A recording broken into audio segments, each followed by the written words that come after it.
Assalamualaikum warahmatullahi wabarakatuh. Kami dari kelompok 4 akan mempresentasikan kampanye Cyber Public Relations yang berjudul Menggerakkan Kepedulian Masyarakat Terhadap Pengelolaan Sampah Melalui Community Relations.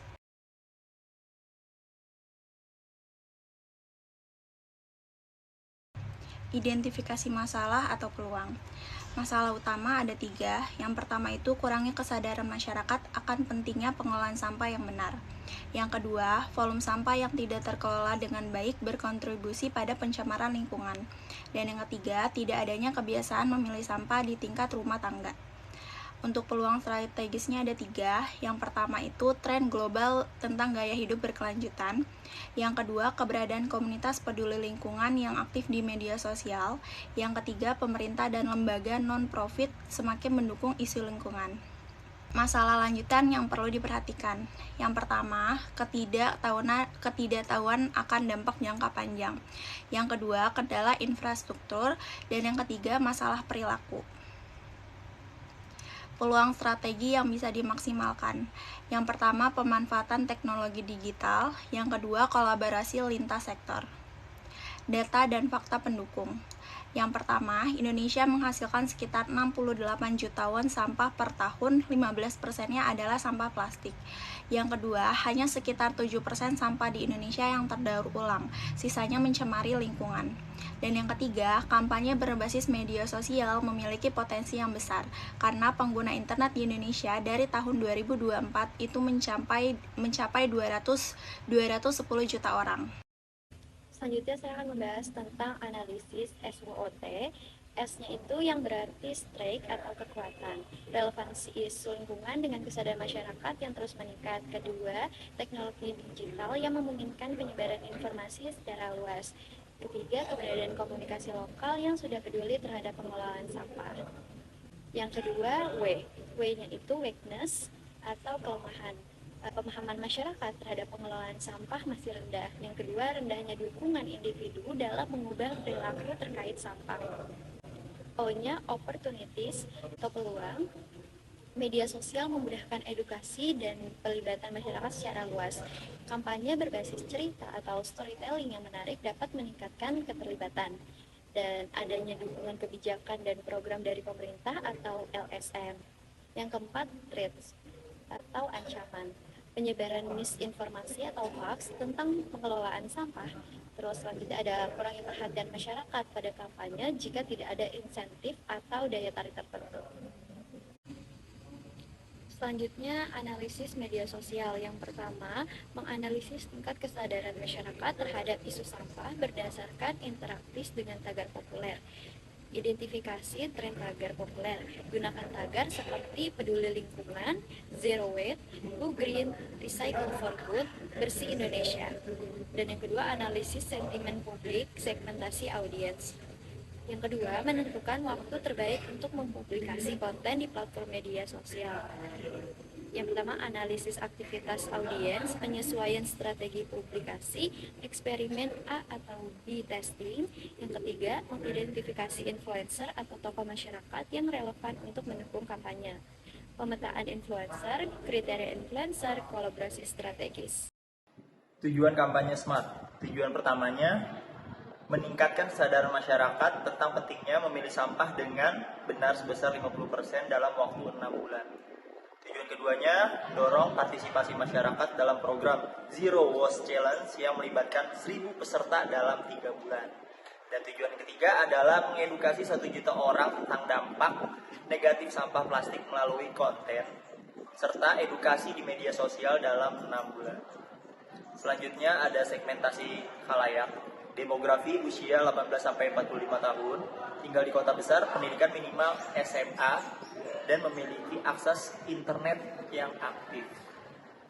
Selanjutnya ada psikografi, tertarik pada gaya hidup berkelanjutan seperti penggunaan barang daur ulang, peduli lingkungan, dan sering melibatkan dalam komunitas sosial. Perilaku online, aktif di Instagram, TikTok, Facebook, dan YouTube, serta mengikuti edukasi dan tantangan daring terkait isu lingkungan.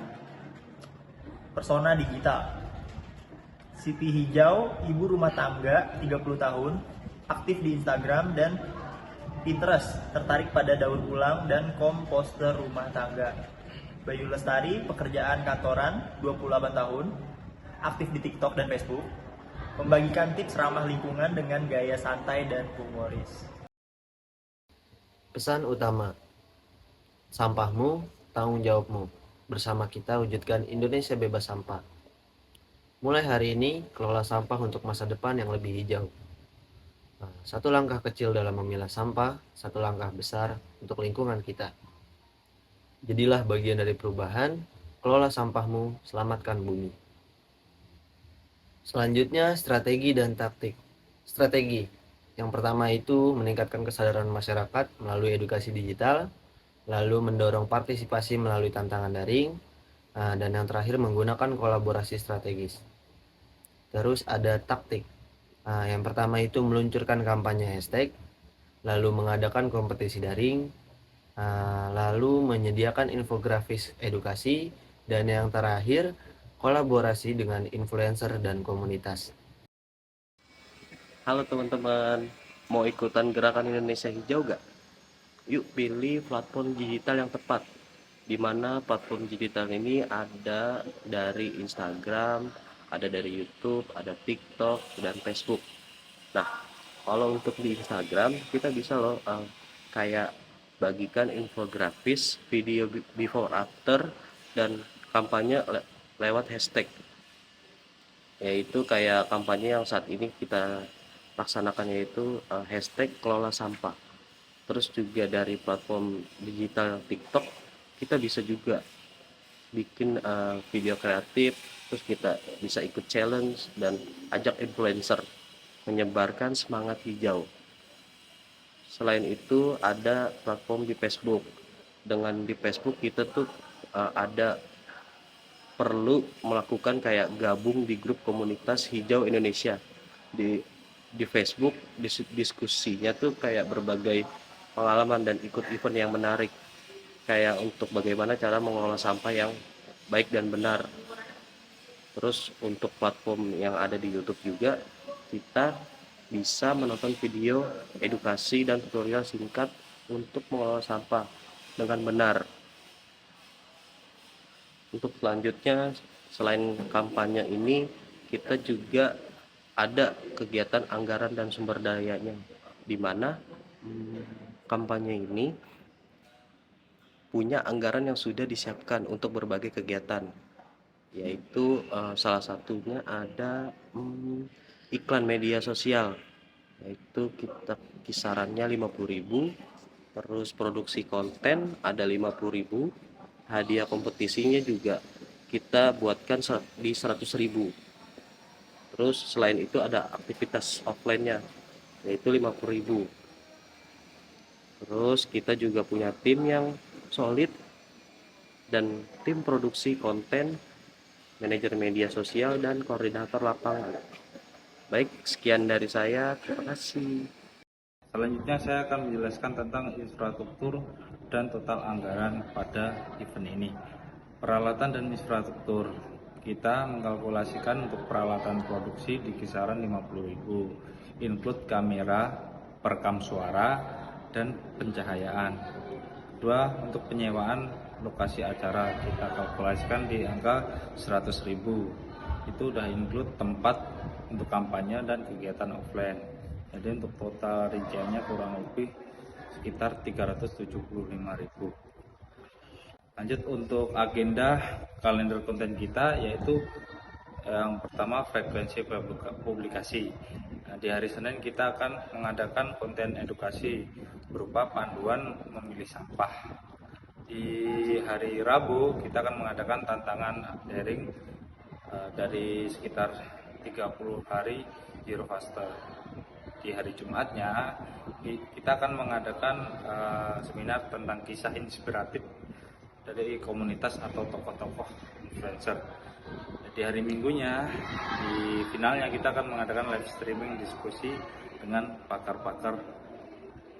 Jenis konten yang kita buat pada hari Senin itu perihal edukasi, yaitu infografis tentang dampak sampah dan cara memilahnya. Di hari Rabunya tentang tantangan bagaimana kita bisa membuat kreatif dengan sampah plastik dan kita bisa mempostingnya seperti karya daur ulang. Di hari Rabunya, Jumat, kita akan berkegiatan yang sifatnya inspiratif. Nah, kita akan menampilkan video atau artikel kisah sukses komunitas peduli lingkungan. Endingnya kita di hari Minggu, kita akan langsung eksekusi tanya jawab dengan aktivis lingkungan melalui live streaming. Lanjutnya, perihal rencana krisis. Diidentifikasi resiko bahwasanya kritik efektivitas pertanyaan tentang dampak nyata itu sangat penting untuk kita tampung. Yang kedua adalah hoax atau disinformasi. Mitos tentang pengelolaan sampah, seperti sampah tercampur di TPA, itu harus diklasifikasikan sampah sesuai tempatnya. Selain itu, kita juga ada protokol tanggap darurat dalam event kita. Kita terbagi menjadi 4 tim. Yang satu adalah tim respon cepat. Dia bertugas sebagai pantau media sosial dan meluruskan informasi-informasi yang hoax atau keliru. Yang kedua, tentang pernyataan resmi. Berikut untuk publikasi pernyataan klarifikasi yang ada di semua platform. Yang ketiga, komunikasi personal. Komunikasi personal sendiri dia bertugas untuk menjelaskan langsung tujuan kampanye komunitas yang kita buat. Yang keempat, tentang pesan standar tanggap. Nah, itu maksudnya kita menyiapkan tanggapan secara profesional berbasis fakta dalam konteks kritik dan saran yang ada di event kita. Sekian presentasi dari kelompok kami, kurang lebihnya mohon maaf. Wabillahi taufiq wal hidayah. Wassalamualaikum warahmatullahi wabarakatuh.